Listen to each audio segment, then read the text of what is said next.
ہمارے بہت ہی عزیز ساتھیوں، آپ پر درود و سلام ہو۔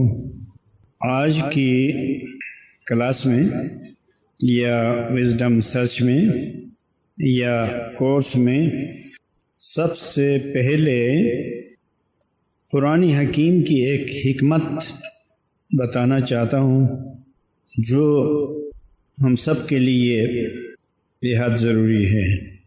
وہ ایک اہم اور اعلیٰ حکمت ہے جو بہت ہی ضروری ہے، مومنین کے لیے خاص ہے، اس کا جاننا از حد ضروری ہے۔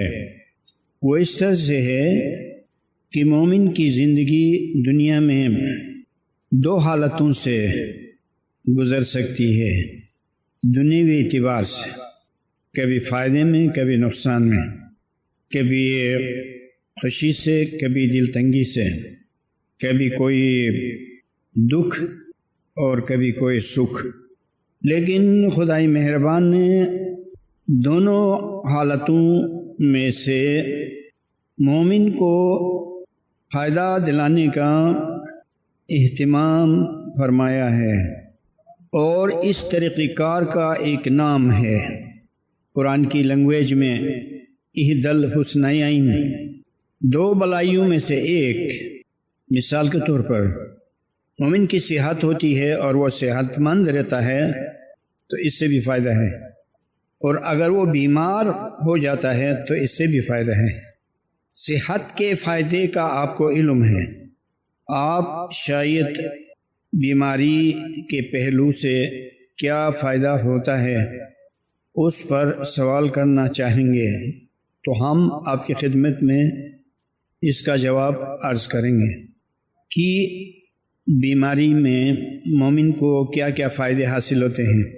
بیماری کی وجہ سے رہے سہے گناہ معاف ہو جاتے ہیں، دل اگر اس کا سخت ہے تو نرم ہو جاتا ہے، عبادت میں کمی کوتاہی رہی ہے تو وہ معاف ہو جاتا ہے وغیرہ۔ اسی طرح مومن کا کاروبار ہے، اگر اس میں کامیابی ہوتی ہے تو یہ بھی خداوند کی رحمت ہے، اور اگر خدا نے خواستہ کچھ خسارہ ہوتا ہے تو اس میں بھی بتائے ہوئے اصول کے مطابق مومن کی نافرمانیاں، غلطیاں، کوتاہیاں معاف ہو جاتی ہیں۔ تو خدا نے مومن کی زندگی کے دونوں پہلوؤں کو مفید بنایا ہے، فائدہ بھی اور نقصان بھی اس کے حق میں انجام کار، نتیجہ خیز بنایا ہے۔ اس کے برعکس جو مومن نہیں ہے تو اس کی راحت بھی نقصان دہ ہے اور مشقت بھی ایک عذاب ہے، لیکن مومن کے یہاں البتہ کوئی چیز عذاب کے طور پر نہیں آتی ہے، اصلاح کے طور پر آتی ہے۔ انبیاء علیہم السلام اپنے اپنے وقت میں تھے، کیا آپ گمان کر سکتے ہیں کہ کسی پیغمبر کو کوئی تکلیف نہیں آئی؟ آپ یہ نہیں کہہ سکتے ہیں، بلکہ ظاہر ہے کہ انبیاء علیہم السلام کی زندگی مشقتوں سے پر ہے، تو کیا کوئی ہوش مند مومن اس میں یہ خیال کر سکتا ہے کہ یہ تکلیف ان حضرات کے لیے بطور عذاب کے آئی تھی؟ نہیں، بطور آزمائش اور بطور ثواب، اور مومنین کے لیے بطور نمونہ۔ تو اس میں بہت سی اچھی مثالیں ہیں، اس میں ان سے خدا کی کوئی ناراضگی نہیں تھی، اور یہی ایمانی زندگی کا نمونہ ہے۔ لہذا مومن کبھی یہ نہ خیال کرے کہ کوئی بیماری ہے یا کوئی دل تنگی ہے تو یہ اس کے لیے سزا ہے، ایسا نہیں ہے۔ لیکن یہ بات الگ ہے کہ جب کوئی بندہ مومن عشق کی مناجات کرتا ہے، گریہ وزاری کرتا ہے، دعائیں کرتا رہتا ہے، تو اس میں عشق کی وجہ سے کہہ سکتا ہے کہ اے مالک میرے گناہ بہت ہیں نا، اس لیے تو نے ہم پر یہ مصیبت ڈالی ہے۔ یوں کہنے میں کوئی حرج نہیں ہے۔ تو عشق کا میدان ذرا وسیع ہوتا ہے، اس میں کافی آزادی ہوتی ہے، شکر گزاری بھی ہوتی ہے، گلہ بندی بھی ہوتی ہے۔ آپ اگر زبور کتاب کو پڑھیں گے تو آپ کو تعجب ہوگا کہ اس میں کافی میدان وسیع ہے، اور نفس کو دبانے کے لیے اور گریہ وزاری کی کیفیت پیدا کرنے کے لیے مناجاتی عشق میں کچھ بھی کہا جا سکتا ہے۔ یہ بات بالکل الگ ہے، یہ بات بالکل الگ ہے۔ ہم وقت آنے پر مناجات کریں گے تو اس مناجات میں ایسی آزادی کی باتیں بھی کریں گے، لیکن بنیادی قانون الگ ہے۔ اور عاشق قانون کی پابندی کرے تو پھر اس کی مناجات کیسے ہوگی؟ جیسے حضرت داؤد علیہ السلام ایک طرف سے پیغمبر تھے اور دوسری جانب سے امام تھے، وہ اپنی مناجات میں ان تکالیف کے بارے میں شکایت بھی کرتے تھے کہ لوگ ان کے خلاف باتیں کیوں کرتے ہیں، لیکن مہذب اور منظم طریقے سے وہ شکایت کرتے تھے۔ ایسا نہیں کہ لوگوں کے حق میں برا سوچے، یہ کیسے ہو سکتا ہے؟ لوگ اگر ستاتے ہیں تو اس کا تذکرہ خدا سے کرنا پڑتا ہے، بغیر اس کے کہ ہم ان کی برائی کریں اور ان کو دشمن ٹھہرائے۔ یہ نہیں ہے، کافی گنجائش ہے نرم شکایت کی۔ مثال کے طور پر حضرت داؤد علیہ السلام زمانے سے یوں شکایت کرتے تھے،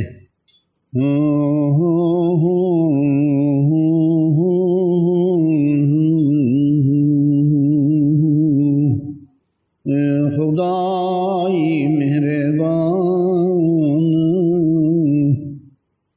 خدائی مہربان، خدائی مہربان،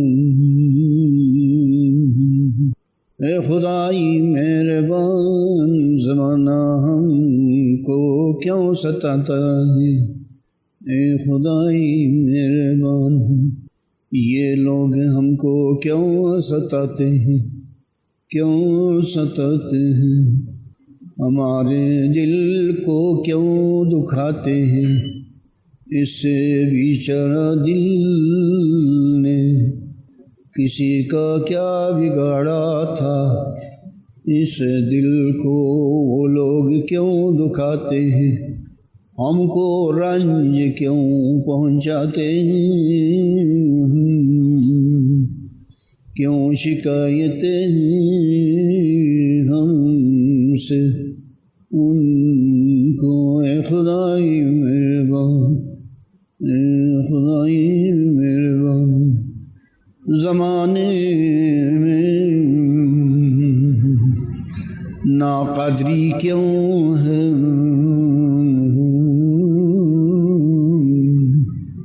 اور لوگ کیوں نہیں سمجھتے راہ خداوندی کو، خدا کے عشق کو کیوں نہیں سمجھتے، دنیا کی دولت کے نشے میں کیوں مست رہتے ہیں، وہ لوگ خدا کو کیوں یاد نہیں کرتے ہیں، اس کی نعمتوں کی شکر گزاری کیوں نہیں کرتے ہیں،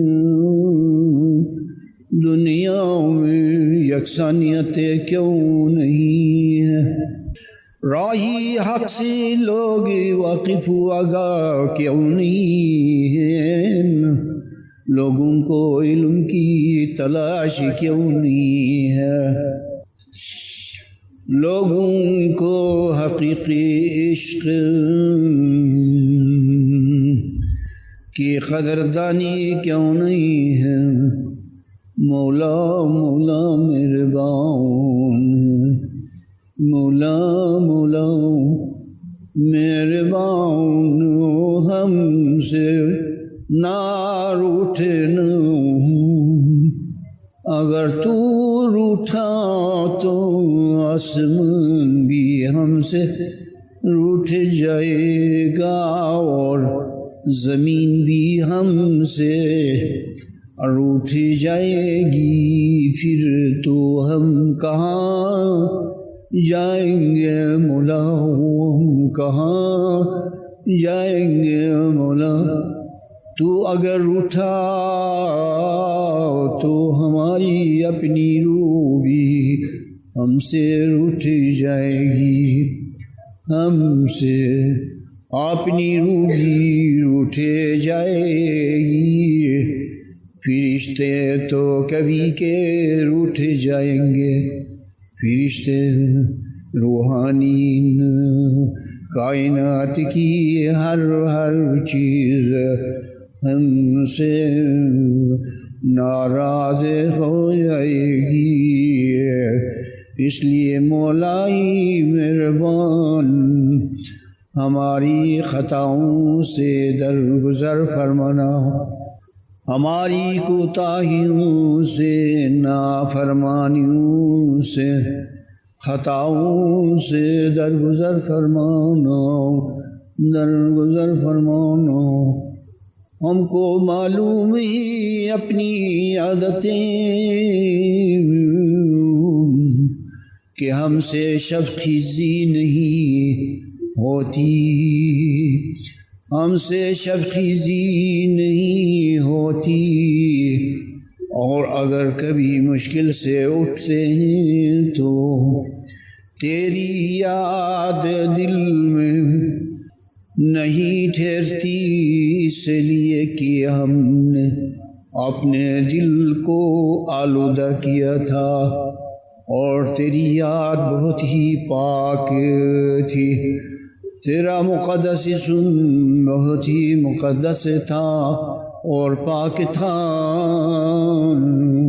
اس لیے اس دلی تاریک میں وہ نور نہیں ٹھہرتا، وہ معجزہ جو ذکر کا ہی اس دل میں نہیں ٹھہرتا، اور کیسے ٹھہرے کہ اس دل کو ہم نے آلودہ کر دیا ہے،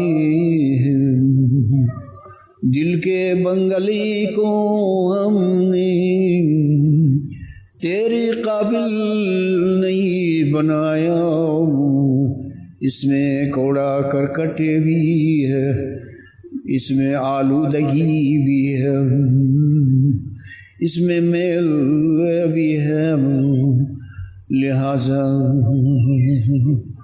ہم تجھ کو بلانے میں کامیاب نہیں ہوتے، تیرا کہ خاص قانون نہیں، وہ قانونی پاکیزگی ہے، وہ قانونی تقوی ہے، وہ دائم ذکر ہو جانے کا قانون تھا، ہم دائم ذکر نہیں ہو سکتے ہیں مولا، ہم نے کتنے کتنے دلوں کو دکھایا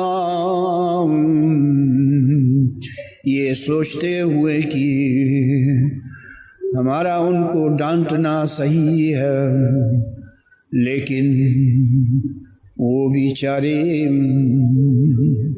آزردہ خاطر ہو گئے، مغموم ہو گئے،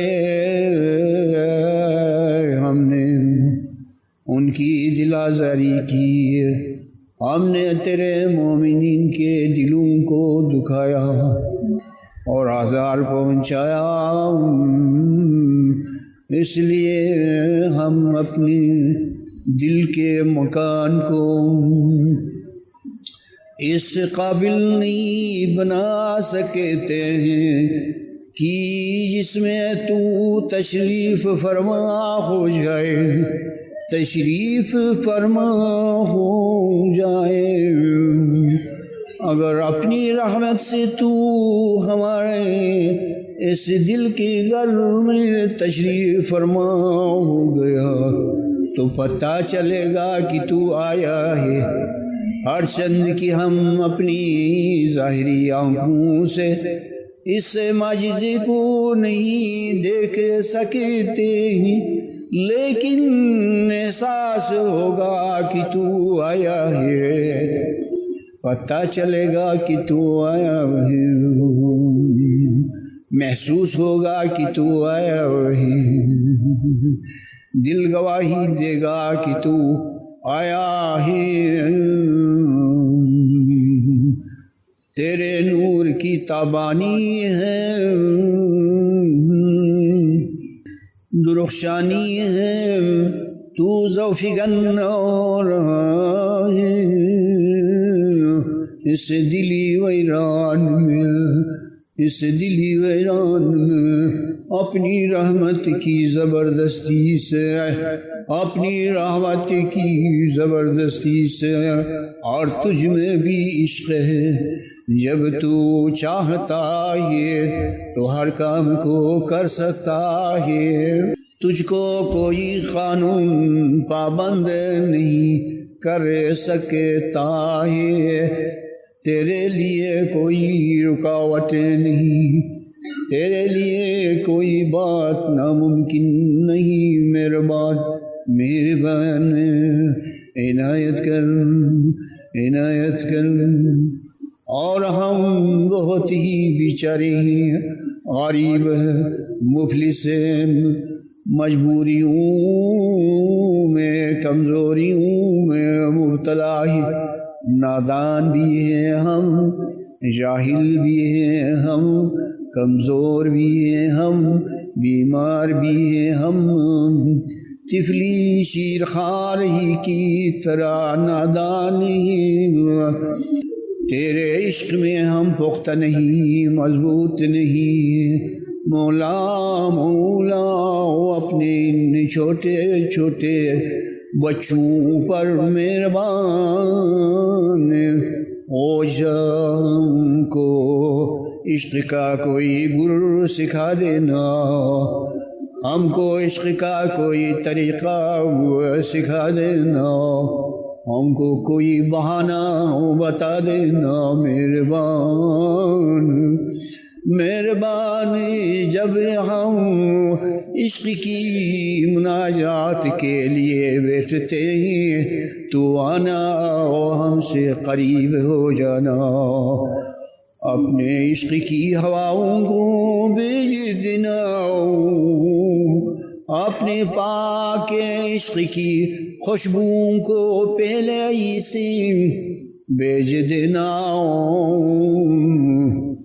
جس طرح حضرت یعقوب علیہ السلام کو حضرت یوسف علیہ السلام کی قمیص کی خوشبو آنے لگی تھی، خوشبو آنے لگی تھی، تو انہوں نے اپنے بچوں سے فرمایا کہ میں یوسف کی خوشبو محسوس کرتا ہوں۔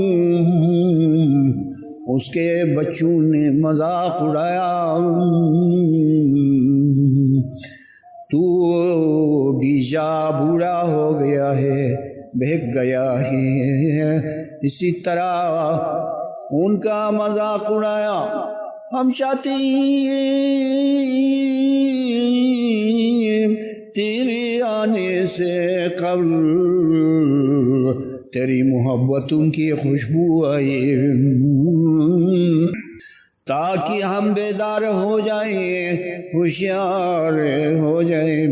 مولا مولا ہم کو اجازت دے تیرے پاک عشق میں چھوٹی چھوٹی بچگانہ باتیں بھی کرے اس کی اجازت ہو۔ قانونی عشق بھی یہی ہے، اس میں چھوٹی بات بڑی بات ہر قسم کی بات کہی جاتی ہے۔ کبھی گلہ کیا جاتا ہے، کبھی شکایت کی جاتی ہے، کبھی شکر گزاری کی بات ہو جاتی ہے۔ میرے مولا تم ہم سے اتنا دور کیوں ہو؟ ہم تم کہیں گے آپ نہیں کہیں گے۔ یہ عشق کی محفل ہے، یہ عشق کا میدان ہے، یہ راہی عشق ہے، یہ شرابی عشق ہے۔ جب جب ہم شرابی عشق پی لیتے ہی تو ہم کو آزادی ہوتی ہے کہ کچھ بھی کہیں، تم بھی کہیں، آپ بھی کہیں، جناب بھی کہیں، حضرت بھی کہیں، ارے بھی کہیں، یا بھی کہیں۔ یار جانی تم ہی تو ہو اور کون ہے ہمارا یار جانی؟ ہم تم کو کہیں گے، ہم تم کو یار جانی کہیں گے، تکلفات میں نہیں جائیں گے۔ دوستی میں اور عشق میں تکلفات نہیں ہوا کرتی ہے۔ اے یاری جانی، اے یاری جانی، تم تو یاری جانی ہونا، اتنی عنایات پھر کس سے ہیں؟ یہ نوازشات پھر کس سے ہیں؟ یہ کامیابی پھر کس سے ہیں؟ عشق کی یہ لذت کہاں سے؟ یہ حلاوت یہ آنسو کس نے دیے؟ یہ آنسو کے انمول موتی کس نے دیے؟ تو نے دیے اے جانی من، جانانی من، سلطانی من، قرآنی من، یا کہ شب بیام مونی من، تاجان دل قربان کنم، قربان کنم، قربان کنم، خود راز تو قربان کنم، اے جانی من، جانانی من، سلطانی من، قرآنی من، برہانی من، یزدانی من، رحمانی من۔ اے دوستی جانی، اے یاری جانی، اے یاری جانی، تو ہماری خاطر چھوٹا بھی ہوتا ہے، بڑا بھی ہوتا ہے۔ تیرے بہت سے روپ ہیں، تیری بہت سی تجلیات ہیں، مظہورات ہیں، کرامات ہیں۔ اے مولائی من، مولائی من، کسی بھی زمانے کو تو نے خالی نہیں رکھا، اول تا آخر تو ہے و حاضر ہے، اور مومنین پر تو بہت ہی مہربان ہے۔ اے نور خدا، اے قرآنی ناطق، تجھ کو کون مومن نہیں چاہتا، تجھ کو کون عاشق نہیں چاہتا۔ آ جاؤ اے جانی من، جانانی من۔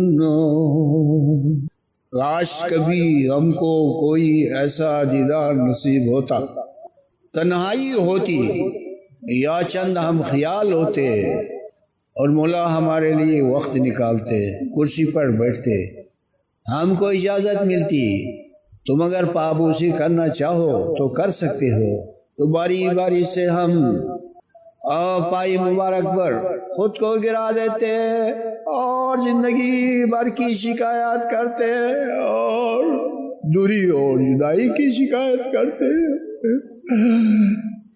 اور اپنی تکالیف کی شکایت کرتے۔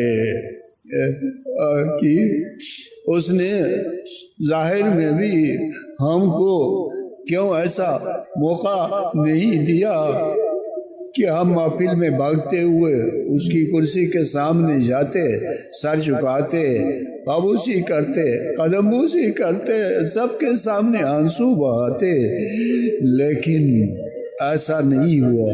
یا کوئی ایسی مہمانی ہوتی، وہ ہمارے گھر میں آتے، ہمارے گھر میں آتے، دوست تو گھر میں آتا ہے، دوست تو گھر میں آتا ہے، وہ ہمارے گھر میں غریب خانے میں آتے، مسکراتے، کیسے ہو بتاؤ، ایسا ہوں جو تو دیکھتا ہے اور مجھ سے کیا پوچھتا ہے، ساری باتوں کی خبر تجھ کو ہے، پھر بھی پوچھتا ہے کیسے ہو، او کیسے ہو۔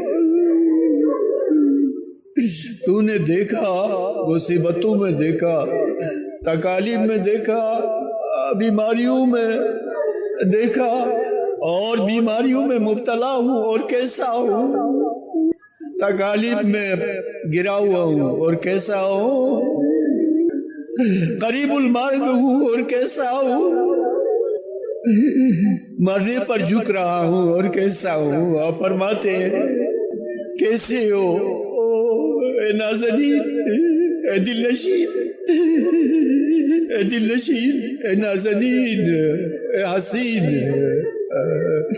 بے مثال، بے مثال، بے مثال، تم نے اب تک ہم کو قدم بوسی نہیں دی، کیوں بخالت کی، کیوں کنجوسی کی، اور حالانکہ تیری ذات میں بخالت نہیں اور نہ ہی کنجوسی ہے، تو مہربان ہے، مہربان ہے۔ اس دل میں تاریکی کہاں سے آئی، کیوں آئی، ہم کیوں غافل رہتے، تجھ کو یاد کیوں نہیں کرتے، تو آ جانا زبردستی سے اور تو اپنے عشق سے کہو کہ مسلط ہو جاؤ، اس بندے کو گھیر لو، اور رگ رگ میں، نس نس میں تیرا عشق ہونا چاہیے، تیرا نور ہونا چاہیے۔ ایسا کیوں نہیں ہے، ایسا کیوں نہیں ہے؟ یا تو تیری یاد میں نیند نہ آئے، یا تو ہمارے خواب میں آئے، جب نیند آتی ہے تو اس خواب میں کس چیز نے تجھ کو روکا ہے مہربان، اے بادشاہ، کیا تجھ کو فرصت نہیں ہے کیا، تیرے بہت سارے کام ہیں کیا تو ہمارا نہیں ہے، تو کائناتی طاقت نہیں ہے، تو ہم حقیر نہیں ہے، خواب میں کیوں نہیں آتے ہو، خواب میں کیوں نہیں آتے ہو، ہم جانتے ہیں کہ خواب میں کیوں نہیں آتے ہو، ہم آلودہ ہیں اور ہم دائم ذکر نہیں ہیں، ہم جانتے ہیں، ہم کو معلوم ہے، لیکن گلا پھر بھی تجھ سے، تیرے پاس اتنی طاقتیں، اتنی دوائیاں ہیں، تو طبیب ہے، جب جب تو ہم میں ایک بیماری کو دیکھتے ہو تو ایک دم سے آ کر ہمارے پوچھے بغیر، ہماری درخواست کے بغیر تو ہمارا علاج کیوں نہیں کرتا، ہمارا علاج کیوں نہیں کرتا؟ اور یہ ایک ناچار تیرا بیٹا، تیری بیٹی بیمار ہے اور تم مسکراتے ہوئے رہتے ہو، ہمارے پاس نہیں آتے ہو، فرصت نہ ہوتی تو بات تھی، تو نہ رسا ہوتا تو بات تھی، ایسا نہیں ہے، ایسا نہیں ہے، تیرے پاس سب کچھ ہے، ساری قوتیں ہیں، ساری طاقتیں ہیں، اور تیرے پاس فرشتے ہیں، روحیں ہیں، کسی ایک روح کو بھیجتے، کسی موکل کو فرشتے کو بھیجتے، وہ ہمارے کان کو مروڑ کر ہم کو سیدھا کرتا، ہم کو آگاہ کرتا، ہم کو بیدار کرتا، ایسا بھی نہیں ہوا۔ ہم کو تو نے اختیار کیوں دیا ہے؟ یہ اختیار کی ذمہ داری تو نے کیوں دی ہے؟ اختیار کی ذمہ داری لے لو نا، یہ اختیار ہم اس کو نہیں چلا سکتے، مہربان لے لو نا اس اختیار کو، ہم اس کو استعمال نہیں کر سکتے ہیں، اور دیکھو ہمیں بیماریاں ہیں، کمزوریاں ہیں، بہت ساری کمزوریاں ہیں، بہت ساری بیماریاں ہیں، اخلاقی بیماریاں ہیں، روحانی بیماریاں ہیں، جسمانی بیماریاں ہیں اور عقلی بیماریاں بھی ہے۔ اے طبیب لگتا یوں ہے کہ تو ہم سے روٹھا ہے، ہم سے روٹھا ہے۔ آنا ہم تمہاری قدم بوسی کریں گے، اے جانی من خود کو تیرے سامنے زمین پر گرا دیں گے، تیرے سامنے سر جھکائیں گے، تیرے سامنے زمین کو چومیں گے تعظیم سے، ادب سے۔ اے طبیبی روحانی تجھ سے کوئی حالت پوشیدہ نہیں، ہمارا ضمیر تیرے سامنے کھلا ہے اور تیرے سامنے ہر بات روشن ہے، تجھ سے کوئی بات پوشیدہ کیوں کرے ہو سکتی ہے؟ مہربان مہربان تائندم تیری مہربانیاں بہت ہے، اس منزل تک تو نے لایا ہے ہم کو، یہ تیری رہنمائی تھی، تیری عنایت، تیرا کرم مہربان، تیری رحمت مہربان ہم کو بہت سے لوگوں سے آگے بڑھا کر اپنے درباری عالی میں لا بٹھایا ہے۔ ہم تیرے مقدس در کے سامنے آ گئے ہیں، تجھ سے بہت ہی قریب ہو گئی، اور اب اس کے بعد کی رہنمائی بھی تو ہی کرنا، اس کے بعد کی رہنمائی و ہدایت تو ہی کرنا۔ خداوند تو ہمارے دل میں اپنے پاک مقدس سے عشق کو بسا دینا، عشق کو بسا دینا۔ جب تیرا عشق ہم میں ہوگا تو ہم درجہ حیوانیت سے اوپر آئیں گے، بس تیرا ہی خیال رہے گا، تیری ہی یاد رہے گی، تجھ سے محبت ہوگی جیسا کہ حق ہے۔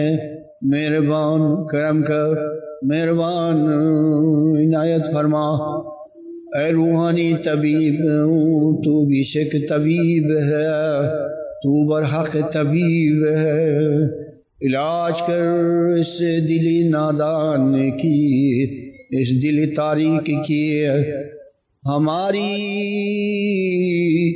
جتنی بھی کمزوریاں ہیں ان پر نظر ہو مہربان، عنایت کر، عنایت کر، کرم کر، کرم کر،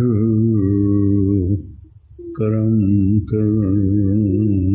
اللہم صلی علی محمد وعلی محمد، اللہم صلی علی محمد وعلی محمد، اللہم صلی علی محمد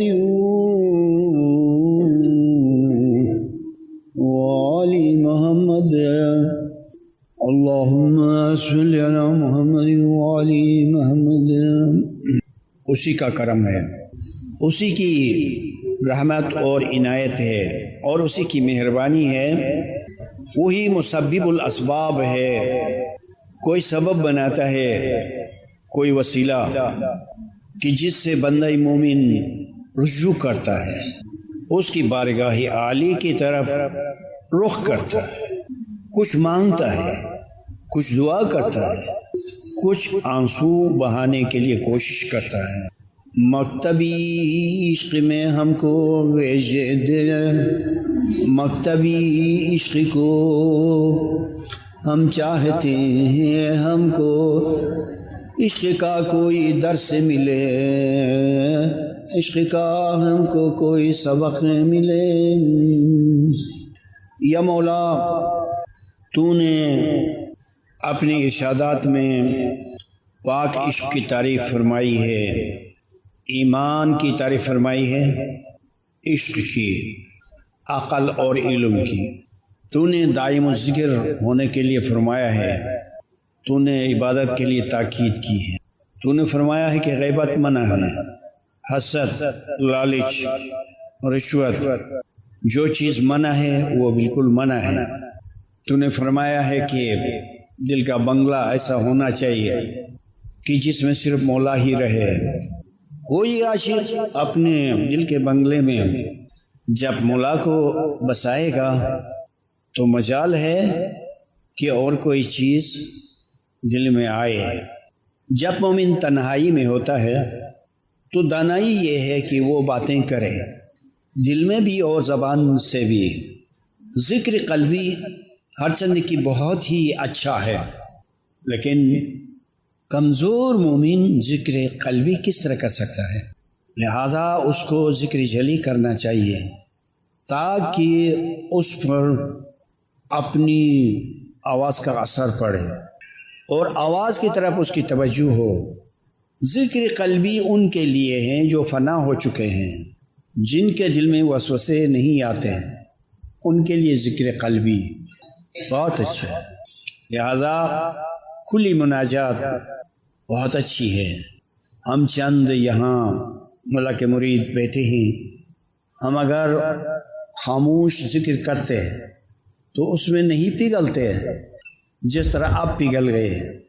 آپ پگھل گئے اور یہ اجتماعی ذکر تھا یا مناجات تھی، بہت ہی مفید، بہت ہی مفید۔ ہماری عاجزانہ آوازوں نے مل کر کام کیا اور خدا نے ہماری اجتماعی آواز سے ایک برکت پیدا کی۔ مومن کو یہ نہیں سوچنا چاہیے کہ اس نے کوئی کارنامہ کیا، مومن کو یہ جاننا ہے کہ خدا کی رحمت ہی ہے جو دستگیری کرتی ہے، لیکن رحمت کے لیے کوئی بہانہ چاہیے، یعنی انسانی حرکت کی بھی ضرورت ہے۔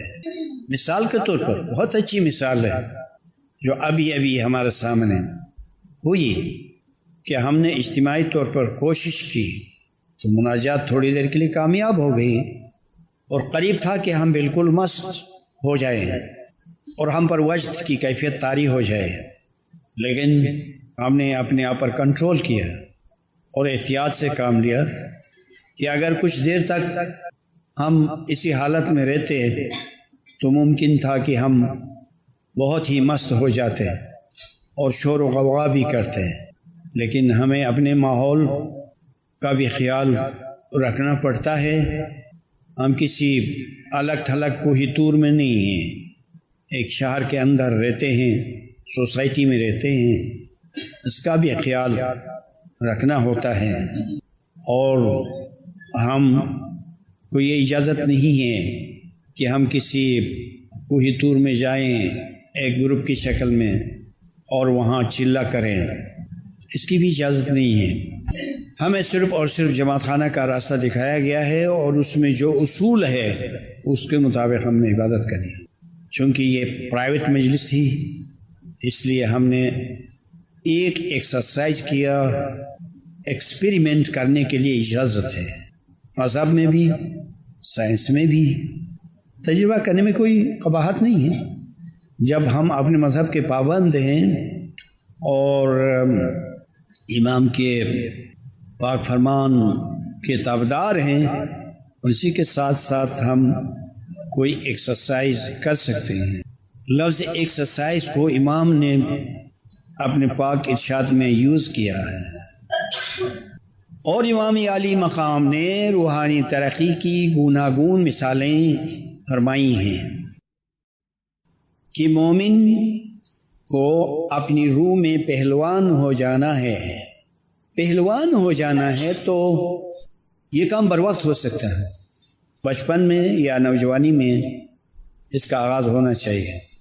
چلے آپ جسمانی کام اور روحانی کام میں کچھ اختلاف ہیں، لہذا مومن کسی بھی عمر میں کسی حد تک کامیاب ہو سکتا ہے۔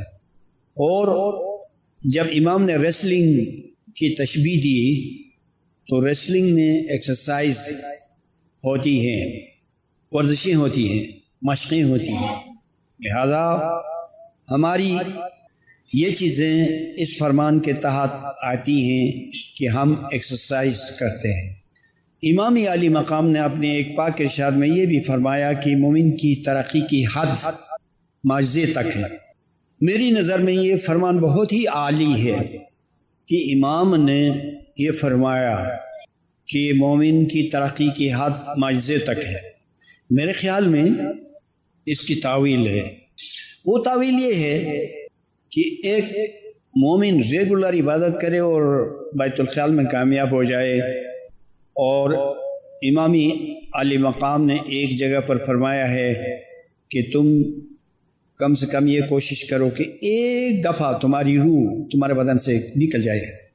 میں اپنے طور سے اس کو یوں سمجھتا ہوں کہ یہ منزل اسرائیلی کا اشارہ ہے جس کا تذکرہ بار بار آپ کے سامنے ہوتا رہتا ہے۔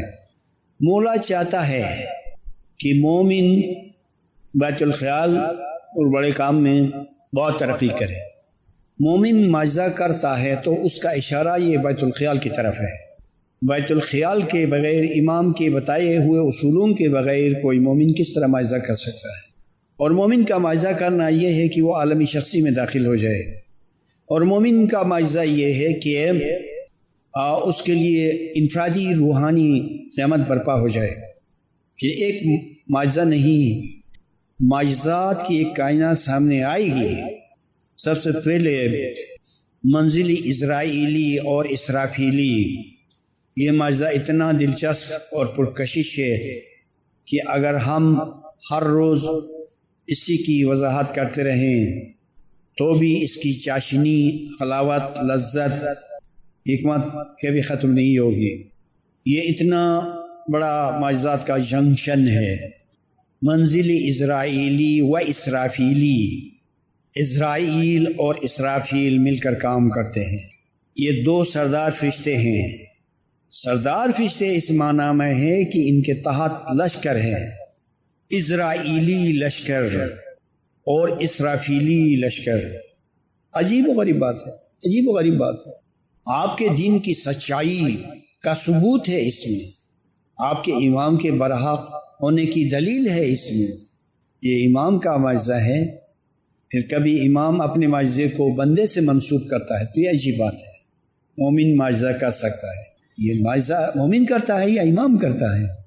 پھر کبھی مومن اس میں فخر کرے گا، سوچے گا کہ معجزہ میں کروں؟ نہیں، معجزہ تو امام ہی کرتا ہے، اس تک مومن کی رسا ہوتی ہے، اور یوں لگتا ہے جیسے یہ معجزہ مومن کر رہا ہے، حالانکہ یہ معجزہ امام ہی کر رہا ہے، امام ہی کر رہا ہے۔ تو یہ ہے اس فرمان کی وضاحت۔ اس میں امام نے فرمایا کہ زندگی میں ایک بار اپنی روح کو باہر نکالو، یہ اس سے خاص راستے کی بات ہے جو بیت الخیال کا، بڑے کام کا، اسم اعظم کا، بول کا راستہ ہے۔ تو آپ کے پاس دولت کا بہت بڑا ڈھیر ہے، جواہرات ہیں، لیکن ہم سب کو افسوس ہے کہ ہم غافل بیٹھے ہیں، غافل بیٹھے ہیں۔ کبھی کبھار ایسا ہوتا ہے کہ مولا مسبب الاسباب اپنے ایک بندے کو کھینچ کر کسی مصیبت کی طرف لے جاتا ہے، وہ مصیبت، وہ مشقت، وہ آزمائش کام آتی ہے، اور وہ ساری تکالیف مومن کے مفاد میں کام کرنے لگتی ہیں، تو پھر مومن کی ترقی ہوتی ہے۔ دیکھا آپ نے کہ شروع میں ہم نے جیسا کہ کہا تھا کہ دنیا میں مومن کے لیے جو راحت ہے وہ تو راحت ہی ہے، اور جو تکلیف ہے وہ بھی کام کرتی ہے مومن کے لیے۔ اس لیے کہا گیا کہ احد الحسنیین، احد الحسنیین، دو نیکیوں میں سے ایک، اس طرف بھی نیکی، اس طرف بھی نیکی۔ تو مومن کو ایسی توقع رکھنی چاہیے، اگر تھوڑی سی کوئی تکلیف آتی ہے تو مومن کو مایوس نہیں ہونا ہے۔ مایوس نہ ہونے کی تاکید بھی فرمان میں ہے اور قرآن میں ہے۔ وجہ بتائے بغیر خدا فرماتا ہے کہ لا تقنطوا من رحمت اللہ، خدا کی رحمت سے مایوس نہ ہو جانا۔ کیوں مایوس نہیں ہونا چاہیے؟ مومن اس کی توجیہ نہیں چاہتا ہے، ایک دم سے باور کرتا ہے، قبول کرتا ہے۔ جب خداوند فرماتا ہے تو ریزن بتانے کی کیا بات ہے؟ ہم کو تو باور کرنا ہے، یقین کرنا ہے۔ امام عالی مقام نے کسی ایک مقام پر ارشاد فرمایا، مومن فلاسفر کو نہیں کہتے ہیں، مومن عربی کا ایک لفظ ہے، باور کرنے والے کو کہتے ہیں۔ خدا و رسول اور امام جو کچھ فرماتے ہیں اس پر باور کرنا ہے، یہ ایمان باور کرنے کو کہتے ہیں، مومن باور کرنے والے کو کہتے ہیں۔ وہ کہ یعنی اس ایمان کے کئی درجات ہیں، اور درجات ہونے کی وجہ سے اس کے معنی میں کچھ تبدیلی بھی آتی ہے آگے سے آگے، لیکن شروع میں باور کرنے کو کہا جاتا ہے، لٹرلی باور کرنے کو کہتے ہیں ایمان۔ اور مومن یومنو باور کرتا ہے۔ تو خداوند جب کوئی حکم فرماتا ہے، مومن خداوند سے یہ تقاضا نہیں کرتا ہے کہ ہم کو سمجھاؤ اس میں کیا حکمت ہے۔ حکمت کی تلاش مانا نہیں ہے، یہ بات کی بات ہے، پہلے اس کو باور کرنا ہے اور اس پر عمل کرنا ہے، اور آگے چل کر بوقت فرصت جتنی وہ تحقیق کرنا چاہے از خود مولا کی یاری سے کر سکتا ہے کہ ہر چیز میں کیا حکمت ہے۔ لیکن جب حکم صادر ہوتا ہے تو اس وقت مومن کو یہ حق نہیں پہنچتا ہے کہ پہلے آپ ہم کو اس کا فائدہ سمجھائے تب قبول کریں۔ ایسی کیفیت میں ایمان نہیں ہوتا۔ ایمان ایک دم سے قبول کرنا ہے، خدا رسول اور امام نے جو کچھ فرمایا۔ اسی لیے مولا نے فرمایا کہ مومن فلسفر کو نہیں کہتے ہیں۔ اس کا مطلب یہ نہیں کہ تم فلسفہ مت پڑھو، لیکن لفظ مومن کی یہ تعلیل ہے کہ مومن فلسفر کو نہیں کہتے ہیں کہ ہر بات کو یعنی پوچھے، تحقیق کرے، ریسرچ کرے تب اس پر عمل کرے، ایسا نہیں ہے۔ پھر میں عرض کرتا ہوں کہ یہ ریسرچ کرنا، تحقیق کرنا، جستجو کرنا منع نہیں ہے، وہ اپنے وقت پر ہے، لیکن جیسا ہی کوئی حکم آیا اس کو دل و جان سے قبول کرنا ہے۔ تو کیا ہمارے لیے کوئی ریزننگ زیادہ معتبر ہے خدا کے حکم کے مقابلے میں، یا یہ کہ ہمارے لیے سب سے بڑی چیز ہے کہ خدا فرماتا ہے، رسول فرماتا ہے، امام فرماتا ہے، اس کو قبول کرنا ہے، اور تحقیق بعد میں آئے گی۔ اس لیے دیکھیں کہ قرآن کی تنزیل پہلے ہے اور تاویل بعد میں۔ خدا اگر چاہتا تو تاویل کو پہلے اور تنزیل کو بعد میں رکھتا، یا یہ کہ تنزیل کے ساتھ ساتھ ایک دم سے تاویل کو رکھتا، ایسا بھی نہیں ہے۔ تاویل رفتہ رفتہ بعد میں آنے والی چیز ہے، لیکن تنزیل پہلے ہے۔ تنزیل کا مطلب کہ بس خدا نے حکم نازل کیا، قرآن نازل فرمایا، اس کو قبول کرنا ہے بلا تاخیر، بلا تعامل، اس کو ایکسپٹ کرنا ہے۔ اسی کو ایمان کہتے ہیں۔ اور ہاں، میں یہ بھی بتاتا چلوں کہ شروع میں عقیدہ ہوتا ہے، شروع میں فلسفہ نہیں ہوتا ہے، عقیدہ ہوتا ہے۔ جیسے چھوٹے چھوٹے بچے والدین سے عقیدے کو سیکھتے ہیں، عقل کے بغیر، فکر کے بغیر قبول کرتے ہیں، یہ بہت سری ہے۔ تو اسی طرح بہت سے مومنین ہوں گے جو مولا کو مانتے ہیں، لیکن ان میں ابھی تحقیق نہیں ہے۔ تحقیق ہو سکتی ہے، ضروری بھی ہے، علم بھی ہو سکتا ہے، لیکن سب سے پہلے باور، جس کو کہتے ہیں باور کرنا، اسی کو ایمان کہا جاتا ہے، ایمان کہا جاتا ہے۔ مثال کے طور پر کسی ہندو کو مسلمان بنایا جا رہا ہے یا اسماعیلی بنایا جا رہا ہے، اور وہ فوری طور پر دین کو قبول کر رہا ہے، کسی بھی مصلحت کے تحت وہ دین کو قبول کر رہا ہے، تو دین کی سمجھ بعد میں ہوگی، اس کو سمجھایا جائے گا، اور دین پہلے ضروری ہے۔ بہت سی مثالوں میں ٹھیک ہے، آپ کچھ لوگ دین کی خوبیوں کو سمجھتے ہیں، یہ بھی سرسری ہے، بنیادی اور تفصیلی نہیں ہے۔ دوستانی عزیز، یہ آپ کی ہماری خوش نصیبی ہے کہ ان کلاسوں میں ہم بحث کرتے ہیں اعلیٰ مسائل پر، اور بہت سی بنیادی چیزوں کو سمجھ سکتے ہیں۔ تو یہ خوش نصیبی ہے، اس کا شکر کرنا ہے۔